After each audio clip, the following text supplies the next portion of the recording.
Have you ever been a player in a game, or maybe you've run a game where you have this really fun adventure?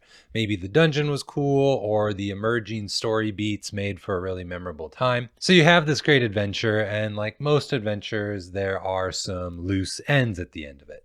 Some things that could be developed a little bit further. Maybe the villain's lieutenant gets away, or the princess the party rescues is on her way to a wedding that she opposes. The potential is there, and yet it just never gets realized in a future session. You never hear from that lieutenant again, or you never find out what happens to the princess after you've turned her over to her royal family. It sort of feels like the player's decisions just sort of vanished into the ether. The steps they took in that adventure end up not really mattering to the greater sandbox or campaign around them. I think that's a real shame, and I think that's something that we as game masters should focus on changing. We should be trying to incorporating these interesting elements back into our games.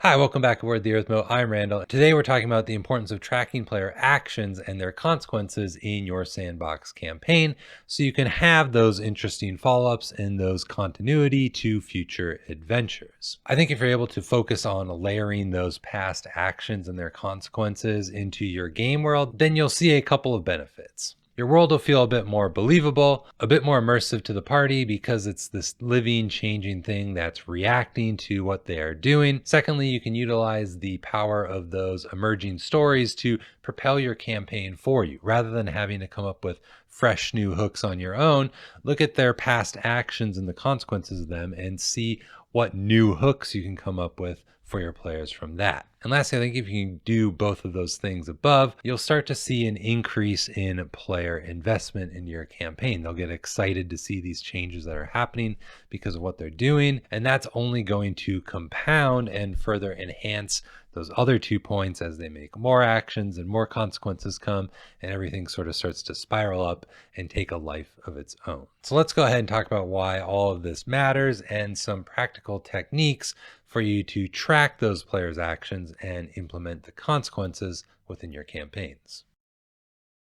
Before we talk about the practical techniques, I just want to briefly talk on why a consistent world state matters for your campaign. At its core, a consistent world state means that the elements within your game, its geography, its inhabitants, your factions, the history, rumors, all of that, operate under a set of internal logic and maintain a degree of continuity, regardless of the player's direct involvement. Now, that doesn't mean that the world is static, it doesn't change. In fact, the player's actions are going to be primary drivers of change within this consistent framework that you've established for your campaign. Think of it like this. The world has a memory. Just like in real life, events that happen leave a mark. NPCs should remember players, whether they're kind, they're insulting, their promises, betrayals. All of these have an effect, and these cause and effects are linked. Actions have logical repercussions. If the players anger a powerful guild, then that guild might seek to blacklist them from their services, or if it's very serious, maybe send assassins after the party. These consequences should feel like direct result of their actions, not random occurrences just happening in the world. And then finally, think about the internal consistency of your campaign world.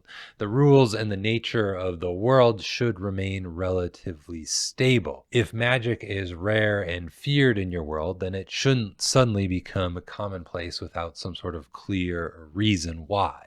Now, you might be wondering, why are we talking about consistent world states? Why is this so vital for our sandbox campaign? We're talking about it because it's important that this is in place so when the player's actions are happening in the world and the consequences that you develop because of those actions make sense and really add to the fiction of your game system. In a consistent world, the player's agency is actually amplified. For their choices to feel meaningful, they need to see how those changes ripple throughout the world in a way that is believable, and they're reacting believably to the party's action. And that's really how you get emergent storytelling to thrive. When the world operates consistently, unexpected and compelling stories start to emerge naturally from the interplay of your party's actions and that existing world state.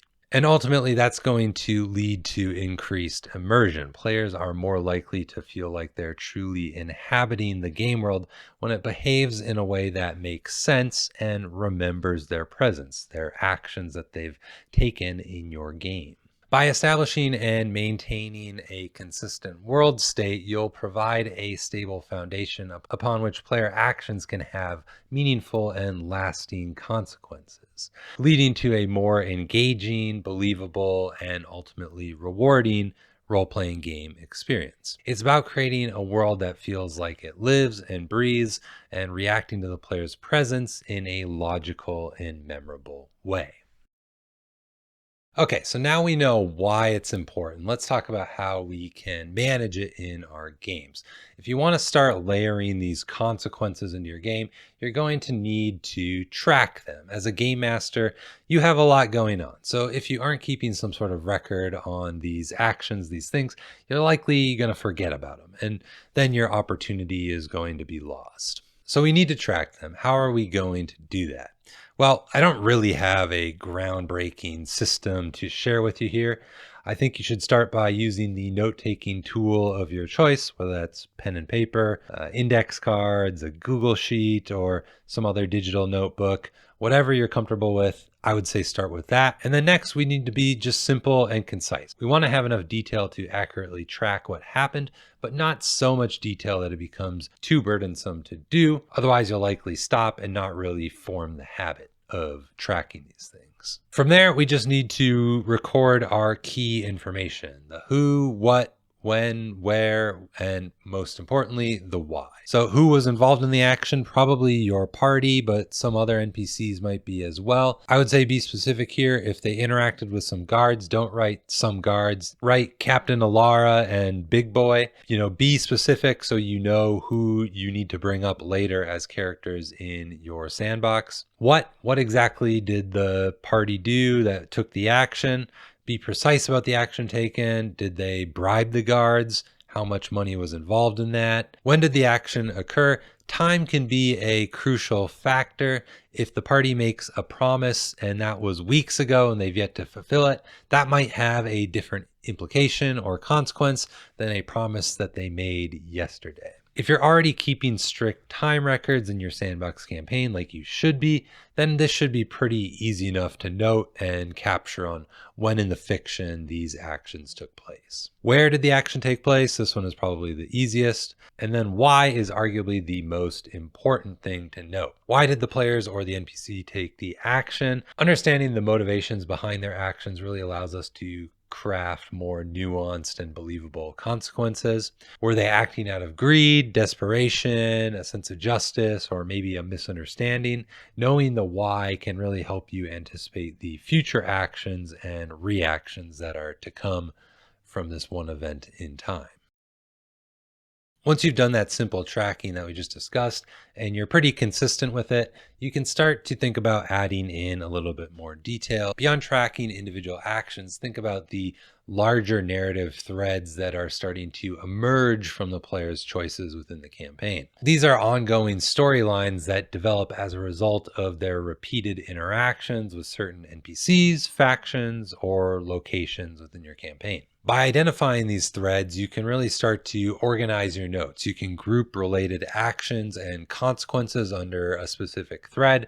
This makes it easier to see the bigger picture of tracking the escalating impact of your players' choices on certain groups once they start to kind of become interrelated with one another. And from there, once the thread is established, you can start thinking about how it might evolve. You can anticipate some future developments.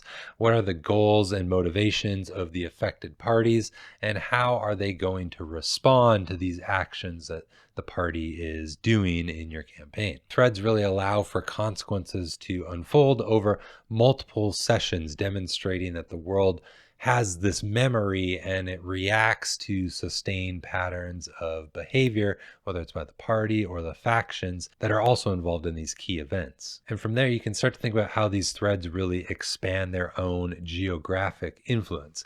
Maybe the thread starts in one location, but the actions that have taken place start to have repercussions in another area. Maybe news travels or nearby factions start to get involved, and that really starts to increase the geographic sphere of these threads.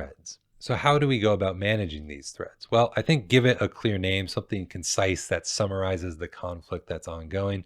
Could be the Cult of the Serpent or something like that. List the key players involved. Obviously, your party's going to be involved, but who are the other main NPCs or factions that are taking actions along the same storyline. Summarize the current state of the thread, maybe give a brief summary of what's happened already, and then what is the current situation, what are the tensions, what are the potential next steps of the involved parties if the players don't directly interrupt their own plans. And then from there, you can note any unresolved or lingering consequences. What are the open ends that still need to be addressed, or things that could come up next? Think about those so you can really start to plan them and have them in your backlog as your players are kind of unfolding these events. By actively identifying and tracking these threads, we're really moving beyond simple recording individual events, and we're starting to see this sort of unfolding tapestry within your sandbox campaign. But it's all driven by choices that your players make. It's not some